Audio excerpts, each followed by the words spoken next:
Hi, Dr. Pelto here. Welcome to the weekly update for Podiatry Practice Mastery. Today, I'm going to go over the 4 marketing mistakes that can suck the life from your practice and never allow you to go 10x. This is in the series that I'm going to be calling the 10x secret, the ultimate guide to 10xing your podiatry practice. This is going to be part 1. I'm going to be doing a number of these over the next few weeks. So mistake number 1 is trying to be everyone, trying to be everything to everyone. And what I mean by that is one of the biggest struggles that we have is we think we need to treat everything. We need to treat every condition, every patient that comes in, and we have to do this for everyone that's coming into our practice. This is really the quick path to burnout, and it's not really a way to get excellent in any type of treatment. You may feel like you're treating everyone, but you can't really treat everyone consistently. Let me give you the backstory to this. There's a great book called 10X is Easier Than 2X. And in this book, it talks about a trucking company. And it gives an example of this trucking company that did all types of moves with trucking. And what they found is that there were certain types of clients that they had. And when they moved them, they had a lot more profit. And it was a little more complex, but they had a lot more profit from it. And that was using to move like really big, like almost like those houses. You see those houses with the police escorts, and there's moving these huge content. And they found that produced a lot more revenue. They didn't do much of it. It was only about 10 or 15% of their revenue and of their customers, but it brought in about 25% of their profit. So they found, well, hey, this was the most profitable. So what they decided to do is they decided to only focus on doing that type of moving, and that means they changed their message. So they only messaged and marketed to that type of a customer. They still took care of the other customers that came in that wanted their traditional services, but they only focused on getting more of that specific client. So let's take this to our practice. There are certain things that we do that produce more revenue. So let me talk about those. So some questions you might want to ask yourself: what are the 3 conditions that produce the most revenue in your practice? Look at those. I'm going to tell you mine in a second. What are the 3 procedures that you enjoy doing the most? And what are the 3 products that produce the most revenue? And mine, the conditions are plantar fasciitis, Achilles tendonitis, and then ugly toenails. The procedures are shockwave, amnio injections, and then toenail procedures, such as like a paronychia, matrixectomy, Cariflex, Onifix, and things like that. And then the products are orthotics, AFOs, and cam boots. And so what you do then, what this trucking company did is they only marketed and they taught all their sales staff to only talk to those types of customers. And they found that there's a lot more of those around. And you still see the other ones that come in. So my premise to you would be, you want to see everything that comes in, that's fine. But when you do your marketing message, you only want to market to those type. Okay, that's the first mistake. The second mistake is similar. It's mistake number 2 is not finding your unique niche. What we get good at allows us to produce more revenue. So we have to find our own niche. That might be surgery for you. It could be dermatology. You need to find a niche and then really get good at that one niche. So here are a few questions to help you figure out what that niche might be. What types of patients give you energy? What patients are really grateful for what you do? What conditions do you look forward to seeing? And then to avoid, what type of patients stress you out a lot and cause a loss of sleep? So once again, I'm going to give you my answers. The patients that give me energy are really the ones that come from Google reviews.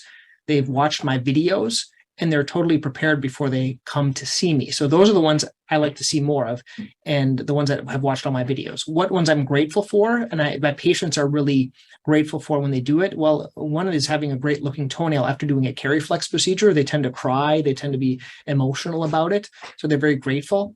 That's why it's one of mine. And then what types of conditions do I look forward to seeing? I like to do ingrown toenails because they're very easy. They're an easy procedure to do. And my patients get a lot of instant resolution to the problem, similar to like a porokeratoma as well, something they like to do, that I like to do because they feel so much better. And what type of patients kind of stress me out and I lose sleep over?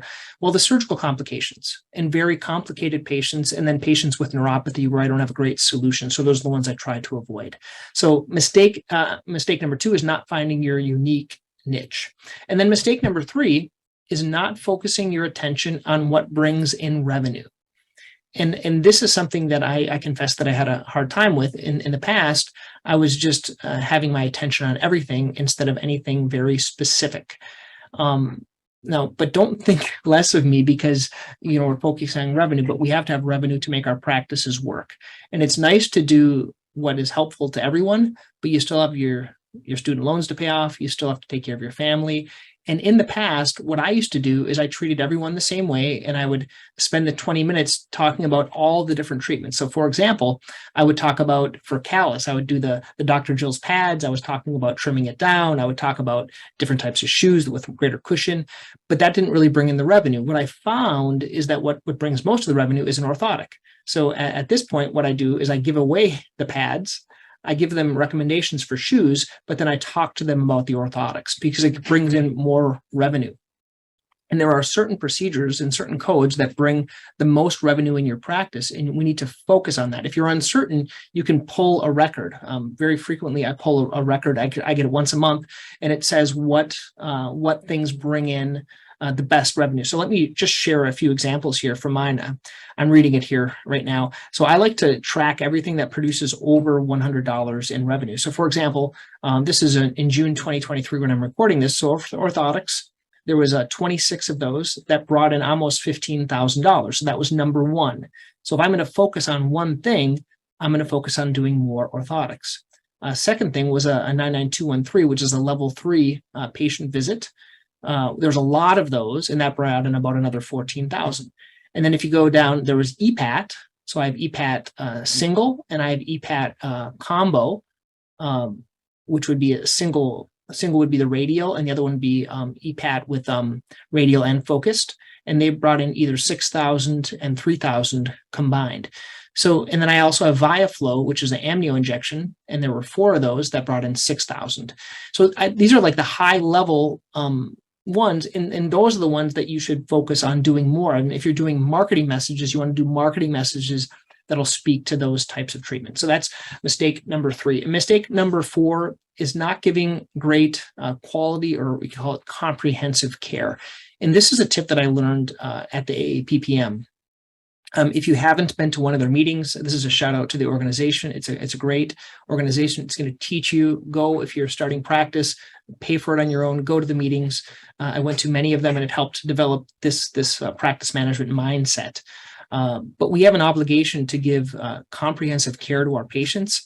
And the quickest way to the bottom is the churn. And we know that there are a lot of groups that are buying up practices or other groups, and they just want to churn the patients in and out. And there's a really low profit margin there, and they're not really treating them comprehensively. So the way you treat patients comprehensively, in my opinion, is to not rush and to look at them and then to ask questions specifically. And based on these questions, then we can offer things. It's better to ask a question and then you can offer versus just offering things. So for example, some questions. Does that bunion hurt you? If it does, then consider it like orthotics or a bunion surgery. Are your toenails bothering you? Are the appearance of them bothering you? Then you can offer like Cariflex or Lamisil. Do you have pain getting out of bed? You can offer a night splint. Do your calluses hurt you between our visits? We could do orthotics. Do you want to speed up your healing by 50%? That's a way you can offer shockwave. So these are just some of the questions.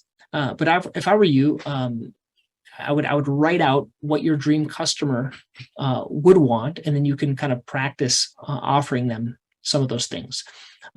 We have to kind of pay attention and also offer what's the most profitable for us and what's also good for them. So it's not just what's profitable, but it's also beneficial for them. What I've found that works really well is using my patient presentation. So I'm going to put a little link underneath this video to the website patientpresentations.com. And on there, you can get all of my presentations to try them. But I use this something called a patient plantar fasciitis treatment evaluator. So if you look at the slides from the plantar fasciitis, you're going to see that it talks about the things that are most effective, and they tend to be the most profitable for me. And those are the things that I'm talking to patients about. And that's something that you could certainly use in your treatment, in your treatment process. So quality care is offering what's most effective to get them better the fastest. Okay. So some of the questions you could ask is, what's one diagnosis I want to treat more comprehensively? what are all the different treatment options, or you can kind of steal mine from the treatment evaluator, and then rank them in order of profit. Okay. And so that's what I do for plantar fasciitis. That's why up top it has orthotics, it has amnio, it has an aerospring brace, it has things like that. And the reason I use that treatment evaluator, that actual slide, is because we get busy and we forget to offer things to patients. So we're so busy we're not even using that slide. So I would recommend using that slide. That one slide just on plantar fasciitis can certainly make you thousands per day. I had a doctor that told me recently he'd never used it before, and the patient wanted to do shockwave and they wanted to do amnio, and it's so much easier using kind of those slides. So I would recommend that. What I'm going to be talking about next week are the 4 misconceptions about having a profitable practice going 10x. So what are some of the misconceptions that people have about that? By the way, I am putting a special link underneath this video. If you are not a member of the Practice Mastery Academy, there's a special gift for you and a kind of introductory offer if you are not a member. It's a great offer. You can only get it through this link underneath this video. It's actually, instead of $97 a month, it's going to be $20 for the first 2 months. And then you can kind of test drive it. And there's also some bonuses. So even if you don't continue on with the membership, then you can keep those bonuses. Okay. Hope this is beneficial. Until next time. Thanks.